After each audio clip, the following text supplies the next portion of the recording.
So, hello mga kaku-seller. Ayan. For today's video, marami siguro nagtataka sa inyo kung bakit napo-frozen yung mga product nyo. Pag may TikTok shop kayo, bakit napo-frozen yung product nyo, kalimitan yung mga bestseller kasi yun din yung maraming mga nagfi-feedback, mga reviews.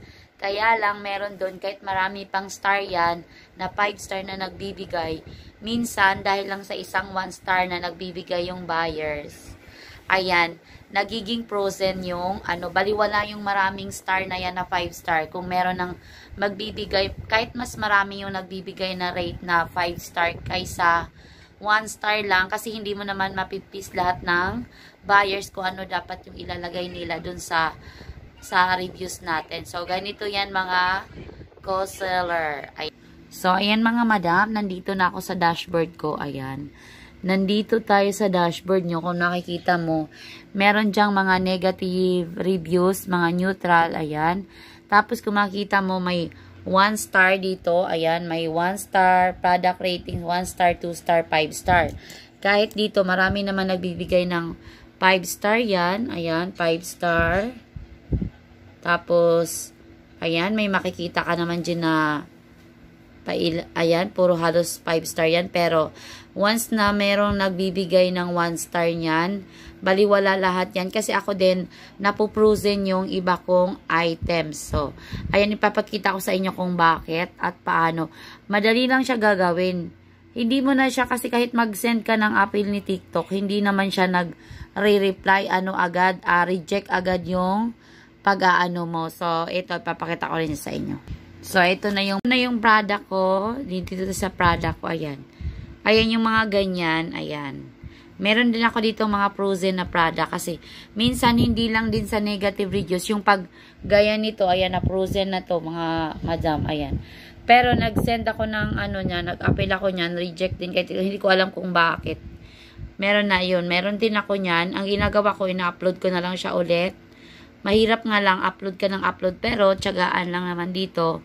Kasi kung hindi ka matyaga dito, ay talagang susuko ka dito sa pag-online. Kahit, ayan, lalo nito, ayan. Kasi lalo na, kahit hindi pa siya, wala pa siyang mga, sa pag-upload mo pa lang, nire-reject na nila, ayan. Nire-reject na nila kasi meron silang, minsan hindi nila, pag ni-review nila, merong hindi nila, parang, kahit, hindi mo maintindihan si TikTok Ayan, tapos ang dami-dami ngayon na ganyan sa. Ayan, ganyan lang yan. Ang gagawin nyo, i-upload nyo lang ulit. Tapos, ayan na. Back to zero ka lang lagi. Ang importante naman ay na-approvean ulit ni TikTok. So, yun lang. Tapos, ang naman, tapos yung sa ko, shop health ko, ayan, low risk pa naman siya. Kaya lang, minsan kasi, ayan, meron kang ayan, wala pa naman siyang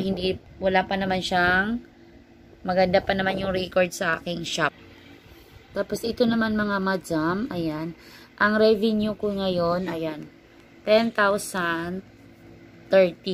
Ayan, naka 75 orders. Tapos yung buyers ko ay 44. Ayan, so ayan, pero hindi naman siya hindi siya consistent. Depende yan. May matumal kasi na araw. Meron din siyang malakas na araw. Kaya, ayan lang. Ganyan lang siya. Ganun talaga. Minsan mahina. Minsan din malakas ang benta. Siguro pag maraming pera yung yung mga buyers. Tapos dito naman sa for withdrawals. Ito namang settle ko. For settled na siya. Ito na yung aking ayan. Yung araw-araw na ganyan, pag magwi-withdraw ka, ito na siya. Tapos ito yung per settled ko. So, yun lang mga madam. Ayan, hindi pa naman ako nagkakaproblema kasi marami nagkakaproblema sa withdrawal. Pero ako, hindi pa naman nagkakaproblema sa aking per settled. So, yun lang.